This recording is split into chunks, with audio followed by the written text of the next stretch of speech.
Hola, ¿qué tal? Buenos días, buenas noches y buenas tardes. El día de hoy les voy a hablar sobre mi proyecto de teoría electromagnética, que fue la elaboración de una antena monopolo y dipolo. Para ello voy a iniciar con una breve introducción sobre las ecuaciones de Maxwell. Las ecuaciones de Maxwell son pilares fundamentales del electromagnetismo. Describen cómo los campos eléctricos y magnéticos se generan entre sí y cómo dichos campos interactúan con la materia. Los medios de transporte son los escenarios donde ocurre la propagación de las ondas electromagnéticas y los actores serían los materiales, que son los que modifican el comportamiento de las ondas.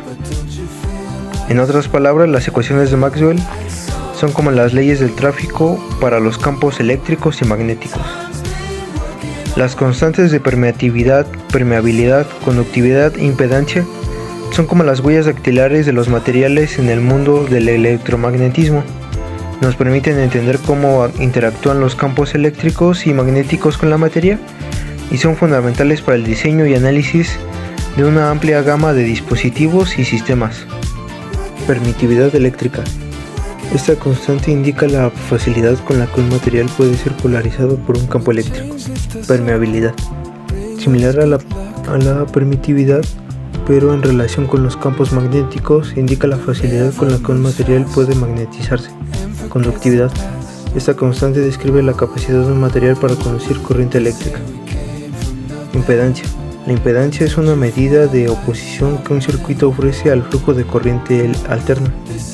Combina la resistencia, la inductancia y la capacitancia de un circuito y es fundamental para el análisis de circuitos eléctricos y para la propagación de ondas electromagnéticas. Ahora pasaremos al tema que nos interesa, el que sería ¿qué es una antena?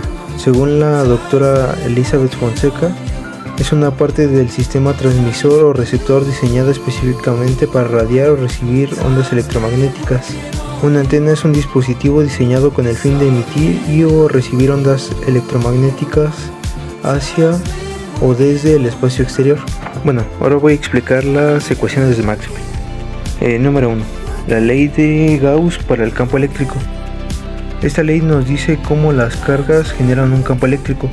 Cuando la antena recibe una corriente alterna, las cargas en el conductor de la antena se mueven, creando un campo eléctrico que se propaga a través del espacio. Número 2. La ley de Gauss para el campo magnético.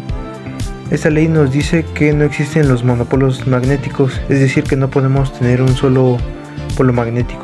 En una antena, cuando pasa una corriente por el conductor, se crea un campo magnético alrededor de la antena, debido a la corriente que fluye por ella. Número 3. Ley de Faraday. Esta ley nos dice que un campo magnético que cambia con el tiempo puede inducir un campo eléctrico.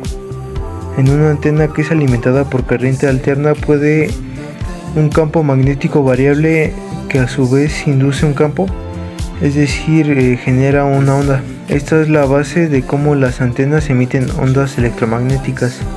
Y por último tenemos la ley de Ampère-Maxwell, que esta ley explica que las corrientes eléctricas generan un campo magnético y que también la variación de un campo eléctrico con el tiempo puede generar un campo magnético. Así, cuando la corriente alterna fluye por la antena, genera un campo magnético que varía constantemente y esto a su vez genera una onda electromagnética que se propaga por el espacio. Y bueno, los canales que elegí para realizar mi antena fue el 2.1, que la antena fue dipolo, y para el 5.1, que la antena en este caso fue un monopolo. La frecuencia de operación de cada una era de 579.25 MHz para la dipolo y 573.25 para la monopolo. Bueno, ahora pasaré a explicar los parámetros.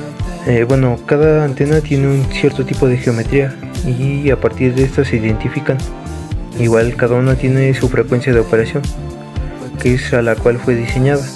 También tenemos el SWR o ROE, que es la relación de onda estacionaria, y se dice que tiene una buena operación, por así decirlo, cuando su SWR es igual a 1. También tenemos el coeficiente de reflexión, que es proporcional al SWR, y nos da la información de cuánto se refleja la señal. También tenemos el ancho de banda, que sería que el rango que tiene la antena. O sea, por ejemplo, mi antena puede ser de 500 MHz y puede tener 10 o 100 MHz de banda, pero esto depende de su SWR. También tenemos el patrón de radiación, que en este caso solo vimos dos, que es el omnidireccional y el direccional. También tenemos la directividad, que es justamente a partir del patrón de radiación saber en dónde se encuentra la mayor radiación, por así decirlo, o hacia dónde se transmite mejor. Y también tenemos la impedancia de la antena, que en este caso la que fue de nuestra antena era de 75 ohms, y también se espera que la ideal de un dipolo es de 73 más 42 J ohms, y la del monopolo es de 36 ohms. Bueno, ahora pasaré a explicarles el proceso de construcción de la antena dipolo. Lo primero que realicé fue la medición de la longitud de la antena, esto a partir de la frecuencia que ya había elegido. Posteriormente quité el aislante y desforré la malla. Esto lo hice con ayuda del video de la doctora Elizabeth, y posteriormente la empecé a trenzar para armar el otro cable conductor. Posteriormente a eso ya doblé la otra antena y formé la T, nada más que quité el aislante del cable de cobre porque lo había dañado. Sin embargo, no era necesario. Y para el proceso de la antena monopolo es similar. Primero determiné la longitud de la antena, luego dividí el cable en 4 patas para armar un plano de tierra. Esta es la diferencia entre las antenas, que una tiene un plano de tierra y la otra tiene un cable, que serían sus dos antenas. Más bien no serían sus dos antenas, sino que serían sus dos cables conductores. Y por último, en la antena monopolo dejé el cable recto. Bueno, ahora les voy a explicar cómo se relacionan las ecuaciones de Maxwell y el funcionamiento con el funcionamiento de la antena. Cuando se alimenta una antena con una corriente alterna, las cargas dentro de la antena empiezan a moverse, creando un campo eléctrico en el espacio alrededor de la antena, y a su vez la corriente genera un campo magnético. Estos campos se combinan para formar una onda magnética que se propaga en el aire. Esa onda es la que la antena emite como señal. Más bien la dirección en la que se emite la onda sería a partir del tipo de antena que tenemos. Por ejemplo, en la antena dipolo tendríamos un patrón omnidireccional en el plano vertical y horizontal, mientras que en la antena monopolo tendríamos en el plano vertical un patrón de radiación direccional, y en el plano horizontal un patrón de radiación omnidireccional. Sin embargo, en el plano de tierra no tendría nada, no transmitiría nada. Bueno, terminaremos el video con las conclusiones.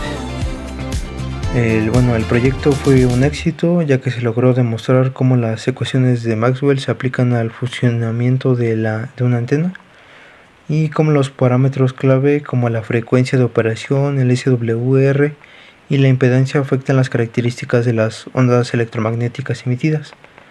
Además, con el apoyo de los videos y documentación proporcionado por la doctora, pude construir y simular tanto una antena monopolo como una dipolo, logrando sintonizar las frecuencias correspondientes de los canales 2.1 y 5.1 de manera efectiva. Este trabajo también me permitió comprender la importancia de las interacciones entre los campos eléctricos y magnéticos en las transmisiones de ondas electromagnéticas. Y también, como lo mencionó en la clase la profesora, fue un gusto a mis 21 años haber construido una antena.